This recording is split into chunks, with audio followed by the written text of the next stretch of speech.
The two most powerful warriors are patience and time.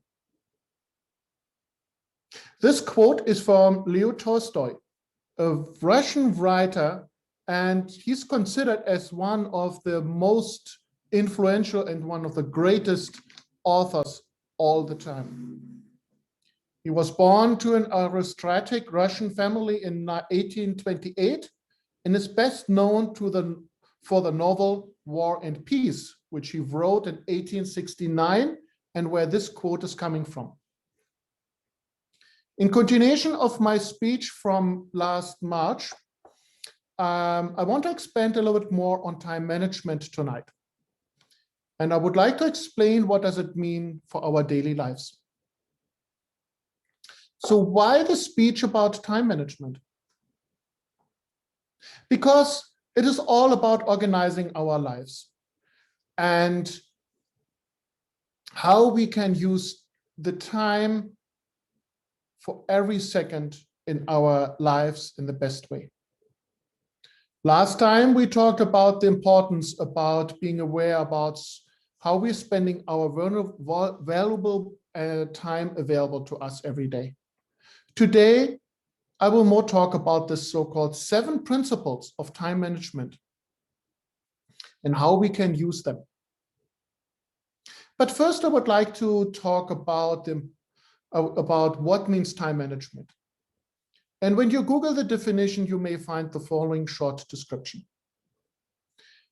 Time management is the ability to use one time effectively, and especially at the work in general.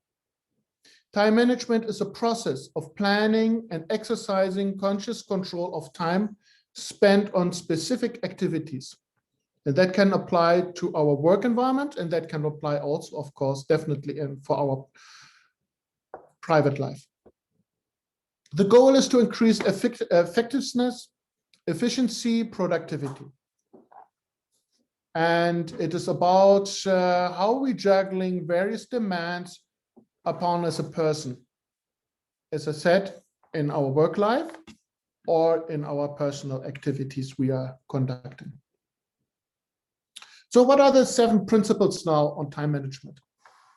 They are defined by the author Mark Forster, and he wrote the book, Do It Tomorrow, and Other Secrets of Time Management.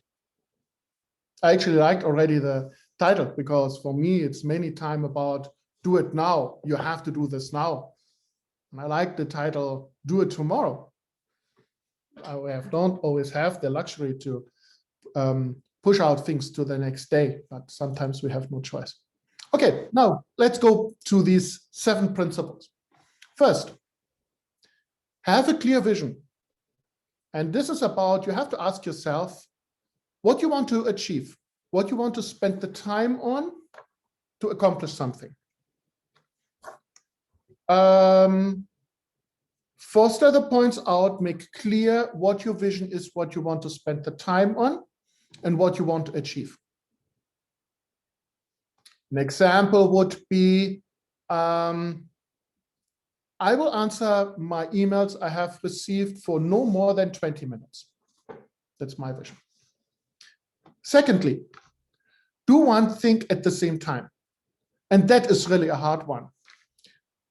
In our hectic world, and I see this for myself every day, it's very difficult to focus only at one thing at the same time.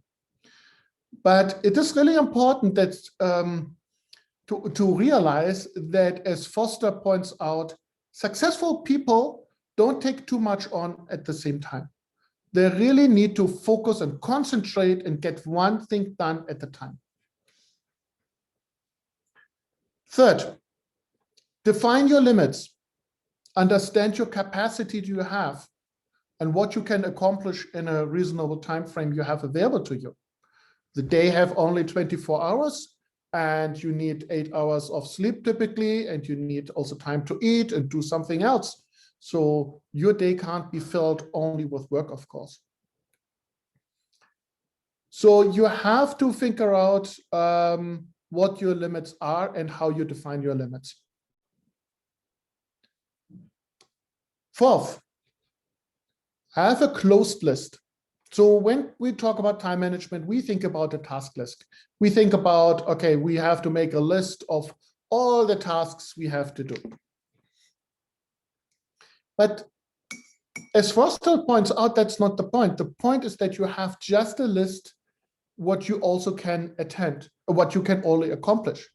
And you have to be careful to add too many tasks to your list. You have to figure out, again, what we said about the limits. You have to figure out how much you can really handle and put and manage your task list then also accordingly. Fifth, isolate your backlog. A backlog is defined as an accumulation of activities you have to accomplish.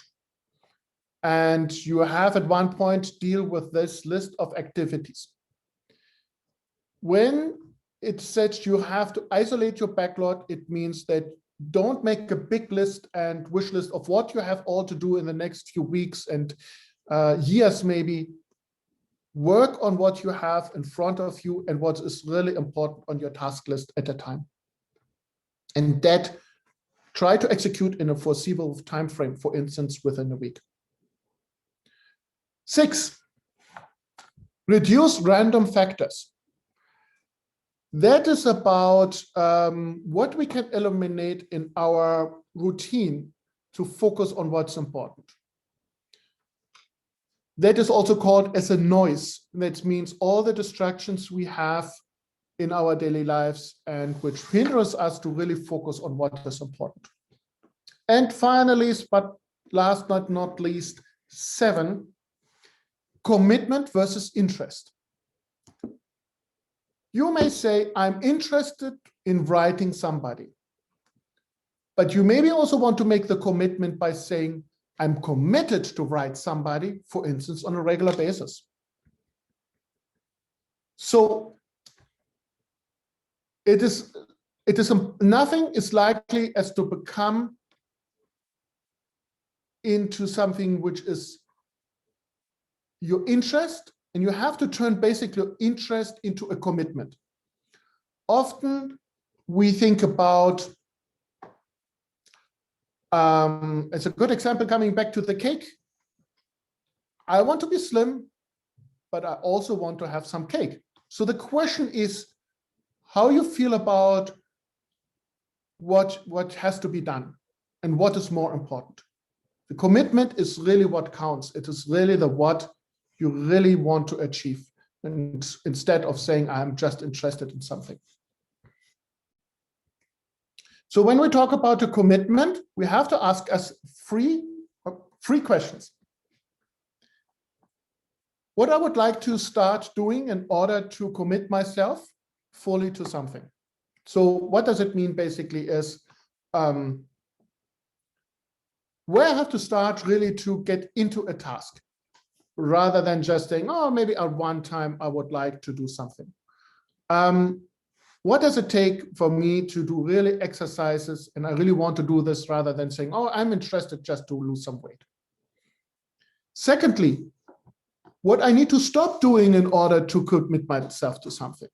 That example, I should maybe restrain to eat some cookies as I would like to do in order to achieve and to spend the time on something I want to achieve. And thirdly, what I'm prepared to pay the price for full commitment. So from a time management perspective, for instance, if I want to focus on doing some exercises, what I'm willing to pay and give up in the same time. Would I then, instead of doing watching TV, should I spend then more some time doing some exercises, for instance? So with that, I want to conclude that this, what I just explained as the 7 principles of time management, this is only one of many methods and principles you can follow. And it's up to you what you want to choose, what you think is really important for you in order to manage the time as you think you need to. So it's up to you to discover these methods you want to apply.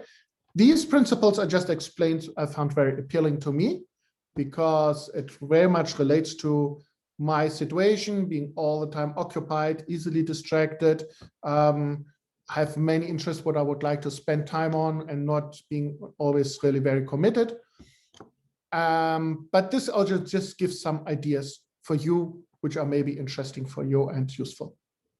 Thank you. That's it for tonight. Back to you, Mr. Toastmaster.